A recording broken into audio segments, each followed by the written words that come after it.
Hello ಎಲ್ರಿಗೂ ನಮಸ್ಕಾರ. Literally West Indies cricket team ಅವರು ಒಂದು ದೊಡ್ಡ ರೆಕಾರ್ಡನ್ನೇ ಬ್ರೇಕ್ ಮಾಡೋದ್ರಲ್ಲಿದ್ದರು. ಜಸ್ಟ್ ಮಿಸ್ ಆಯಿತು ಅಂತಲೇ ಹೇಳ್ಬೋದು. 531 ಟೆಸ್ಟ್ನಲ್ಲಿ ಆಲ್ಮೋಸ್ಟ್ ಚೇಸ್ ಮಾಡೋಕ್ಕೇ ಹೊರಟಿದ್ರು. ಜಸ್ಟ್ ಮಿಸ್ ಆಯಿತು ಅಂತಲೇ ಹೇಳ್ಬೋದು. ಜಸ್ಟಿನ್ ಗ್ರೀವ್ಸ್ ಅವರಿಂದ ಅತ್ಯುತ್ತಮವಾದ ದ್ವಿಶತಕ ಕೂಡ ನೋಡೋದಕ್ಕೆ ಸಿಕ್ತು. ಶಾಯಿ ಹೋಪ್ನಿಂದ 100 ಕೂಡ ಬಂತು. ಕಿಮಾರ್ ರೋಚಿಂದ ಎಂಥ ಪರ್ಫಾರ್ಮೆನ್ಸ್ ಬಂತು. 233 ಬಾಲ್ ಆಡಿ 58 ರನ್ ಹೊಡೆದು ಮ್ಯಾಚನ್ನು ಸೇವ್ ಮಾಡಿಕೊಟ್ಟಿದ್ದಾರೆ. ಇನ್ಫ್ಯಾಕ್ಟ್ ಇನ್ನೊಂದು ಸ್ವಲ್ಪ ಓವರ್ಸ್ ಏನಾದರೂ ಇದ್ದರೆ ಚೇಸನ್ನೇ ಮಾಡ್ತಿದ್ರು ಅಂತ ಅನಿಸುತ್ತೆ. ಯಾಕಂದರೆ 457 ಫೋರ್ತ್ ಇನ್ನಿಂಗ್ಸ್ ಹೊಡೆದಿದ್ರು ವೆಸ್ಟ್ ಇಂಡೀಸು. ಹಾಗೆಯೇ 531 ಇತ್ತು ಟಾರ್ಗೆಟು. ಸೊ 60-70 ರನ್ಸು ಇಷ್ಟು ಹೊಡೆದವ್ರಿಗೆ ಅಷ್ಟೇನು ದೊಡ್ಡದಾಗಿರಲಿಲ್ಲ. ಸೊ ಹಾಗಾಗಿ ಜಸ್ಟ್ ಮಿಸ್ ಆಯಿತು ಅಂತಲೇ ಹೇಳ್ಬೋದು. ಎಂತಹ ಕ್ಯಾರೆಕ್ಟರನ್ನು ಶೋ ಮಾಡಿದ್ದಾರೆ. ಇನ್ಫ್ಯಾಕ್ಟ್ ಕಿಮಾರ್ ರೋಚ್ ಕೂಡ ಬೌಲರ್ ಅವರು, ನೆನಪಿರಬೇಕು ನಿಮಗೆ. ಸೊ 233 ಬಾಲನ್ನು ಫೇಸ್ ಮಾಡಿದ್ದಾರೆ ಅವರು. ಅದು ಕೂಡ ನ್ಯೂಜಿಲೆಂಡ್ನಂತಹ ಕ್ರಿಟಿಕಲ್ ಸಿಚುವೇಷನ್ನಲ್ಲಿ, ಅದು ಕೂಡ ಫೋರ್ತ್ ಇನ್ನಿಂಗ್ಸ್ನಲ್ಲಿ.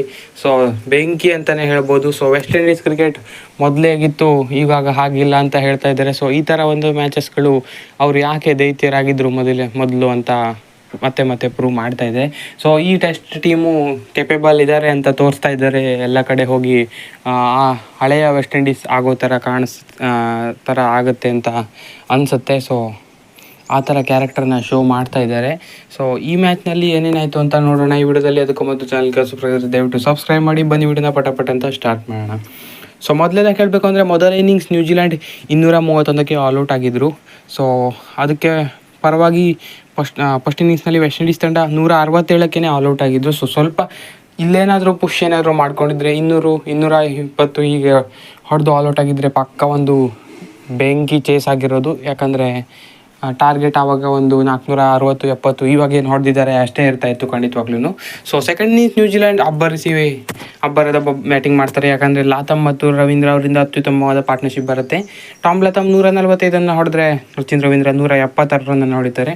466ಕ್ಕೆ 8 ರನ್ ಹೊಡೆದು ಡಿಕ್ಲೇರ್ ಕೊಡ್ತಾರೆ. ಹಾಗೆಯೇ ಹೇಗಿರುತ್ತೆ ಅಂತ ಹೇಳಿದ್ರೆ 531 ರನ್ಗಳ ಟಾರ್ಗೆಟ್ ನೀಡ್ತಾರೆ.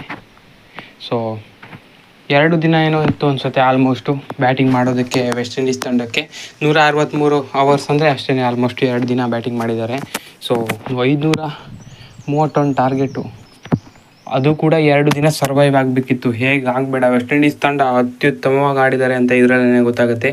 ಅದು ಕೂಡ ಸ್ಟಾರ್ಟಿಂಗ್ನಲ್ಲಿ 72ಕ್ಕೇ 4 ವಿಕೆಟನ್ನು ಕಳೆದುಕೊಂಡು ಇನ್ನೇನು ಆಲ್ಔಟ್ ಆಗಿಬಿಡ್ತಾರೆ ಅನ್ನುವಂತಹ ಪರಿಸ್ಥಿತಿಯಲ್ಲಿ ಶಾಯ್ ಹೋಪ್ ಮತ್ತು ಜಸ್ಟಿನ್ ಗ್ರೀವ್ಸ್ ಒಂದು ಹೋಪನ್ನು ತಂದು ಕೊಡ್ತಾರೆ ಅಂತಲೇ ಹೇಳ್ಬೋದು ವೆಸ್ಟ್ ಇಂಡೀಸ್ ತಂಡಕ್ಕೆ. ಅತ್ಯುತ್ತಮವಾದ ಪಾರ್ಟ್ನರ್ಶಿಪ್ ಆಗಿತ್ತು ಇದು. ಬರೋಬ್ಬರಿ 196 ರನ್ಗಳ ಪಾರ್ಟ್ನರ್ಶಿಪ್ ಮಾಡ್ತಾರೆ ಜಸ್ಟಿನ್ ಗ್ರೀವ್ಸ್ ಮತ್ತು ಶಾಯ್ ಹೋಪ್ ಜೊತೆಗೂಡಿ.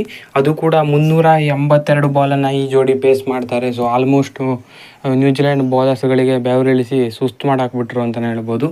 140 ರನ್ ಗಳಿಸಿ ಔಟ್ ಆಗ್ತಾರೆ ಶಾಯ್ ಹೋಪು. ಇದರಿಂದ ಸ್ವಲ್ಪ ಕೊಲ್ಯಾಪ್ಸ್ ಕಾಣೋಕ್ಕೆ ಬರುತ್ತೆ. ಯಾಕಂದರೆ ರೋಸ್ಟನ್ ಚೇಸ್ ಬೇಗನೆ ಔಟ್ ಆಗ್ತಾರೆ. ಸೊ ಹಾಗಾಗಿ ಈ ಮ್ಯಾಚ್ ಮತ್ತೊಮ್ಮೆ ನ್ಯೂಜಿಲೆಂಡ್ ಗೆಲ್ತಾರೆ ಅನ್ನೋ ಹೇಳೋಷ್ಟರಲ್ಲಿ ರೋಚ್ ಅವರು ತಮ್ಮ ಟೆಸ್ಟ್ ಸ್ಕಿಲ್ಸನ್ನು ತೋರಿಸ್ತಾರೆ, ಡಿಫೆನ್ಸ್ ಸ್ಕಿಲ್ಲನ್ನು ತೋರಿಸ್ತಾರೆ.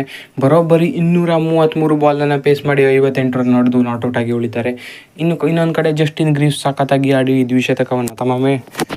ಮೊದಲ ದ್ವಿಶತಕವನ್ನು ಸಿಡಿಸ್ತಾರೆ ಟೆಸ್ಟ್ ಕ್ರಿಕೆಟ್ನಲ್ಲಿ. ಅವರು ಭರ್ಜರಿಯಾಗಿ 388 ಬಾಲ್ ಪೇಸ್ ಮಾಡಿದರು ಇದರಲ್ಲಿ. ಸೊ ಅತ್ಯುತ್ತಮವಾಗಿ ಡ್ರಾವನ್ನು ಮಾಡ್ಕೊಂಡಿದ್ದಾರೆ.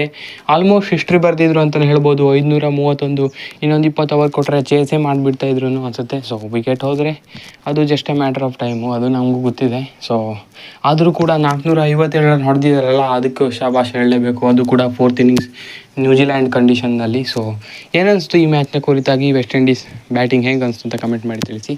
ಹೆಚ್ಚಿನ ವಿಡಿಯೋಕ್ಕಾಗಿ ಸಬ್ಸ್ಕ್ರೈಬ್ ಮಾಡಿ. Thank you.